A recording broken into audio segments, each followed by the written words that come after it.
கர்த்தருடைய பரிசுநாமத்துக்கு மகிமையுண்டாவதாக. இந்த நாளில் ஒரு நல்ல வார்த்தையை சொல்றா பாருங்க. இப்போது யாக்கோபே, ஏசாயா 43:1, ஏசாயா 43:1. இப்போது யாக்கோபே, உன்னை சிருஷ்டித்தவரும் இஸ்ரவேலே உன்னை உருவாக்கினவருமாய் கர்த்தர் சொல்கிறதாவது, பயப்படாதே, உன்னை மீட்டுக் கொண்டேன், உன்னை பெயர் சொல்லி அழைத்தேன், என்னுடையவன். இது ஒரு வேற லெவல் வசனம். எதுக்கும் பயப்படாதுங்க.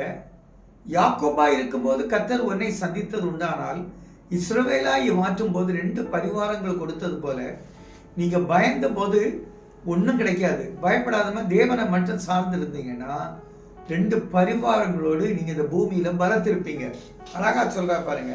இப்போதும் யாக்கோபே, உன்னை சிருஷ்டித்தவர். யாக்கோபா இருக்கும்போது கர்த்தர் சிருஷ்டித்தார், வானத்தையும் பூமியும் சிருஷ்டித்தார். ஆதியாகமம் 1 சொல்லி இருக்கு. அதில் தான் பார்க்கிறோம்.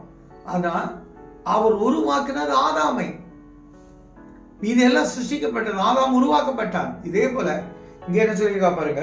இஸ்ரவேலே உன்னை உருவாக்கினவருமாகிய கர்த்தர் சொல்கிறார். அவர் யாக்கோபா இருக்கும்போது சிருஷ்டித்த கர்த்தர் பயந்து தனி மனிதனாய் பயந்து ராத்திரி வந்து படுத்திருக்கும் போது தூதர்கள் காட்சி கொடுத்தாங்க. ஏறினாங்க, ஏணியில இறங்குறாங்க, அவரை பலப்படுத்துறாங்க. இதே போல நீங்க இன்னைக்கு யாக்கோபை போல பயந்து போயிருக்கலாம், பயந்த சூழல் உருவாயிருக்கலாம், பலவிதமான சூழ்நிலையை உங்களை பயப்படுத்தி இருக்கலாம். நீங்க பயப்படாதுங்க. ஏன்னா அந்த யாக்கோபை சிருஷ்டித்த கர்த்தர் அவர் இஸ்ரவேலாய் மாற்றும் போது ராத்திரி முழுவதும் போராடி, அழகா சொல்றார், தேவனோடும் மனிதனோடும் போராடி மேற்கொண்டாயே. இப்ப நீங்க பல மனிதர்கள் போராடிட்டு இருக்கிறீங்க.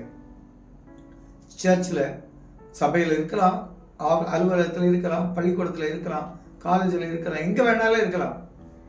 4 பேர் படிச்ச இடத்துல இது கட்டாயம் இருக்கும், போராட்டம் இருக்கும். அதில் அழகா சொல்றாருல, இந்த பயமுறுத்தலை பார்க்கണ്ട. ஏன்னா இந்த மனுஷனோடு நீ போராடும் போது தேவனோடு போராடுகிறாய். கிடைப்பது என்ன தெரியுமா?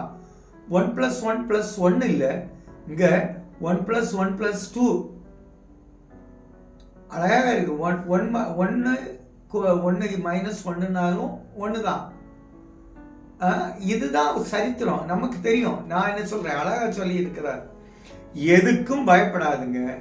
நீங்க ஜெபிக்கிற போதெல்லாம் கர்த்தர் உங்களுக்கு பக்கபலமாக தேவனோட எந்தெந்த காரியத்தை சொல்லி கர்த்தர்ட்ட ஜெபிக்கிறீங்களோ. யாக்கோபு ஏசாவை பயந்து தானே சொல்லி ஜெபம் பண்ணான். அதான் சொல்றார், தேவனோடும் மனிதனோடும் போராடி மேற்கொண்டாயே. ஜெயிக்க மறந்துருக்கிறீங்க. நீங்க ஒன்றும் பயப்படுறதுக்கு இல்லை, தோக்கிறதுக்கு இல்லை, ஜெயத்துக்கு சொந்தக்காரங்க. பயப்படாதுங்க, தைரியமா இருங்க.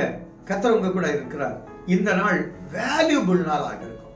என் நல்ல தகப்பனே, யாக்கோபு 2 பரிவாரங்களோடு கொண்டு வந்தது போல இன்னைக்கு இந்த வார்த்தையை கேட்கிறவங்களுக்கு டபுள் பிளஸிங்காய் இந்த நாள் அமைய தேவன் கிருபை கொடுக்க நல்ல பிதாவே.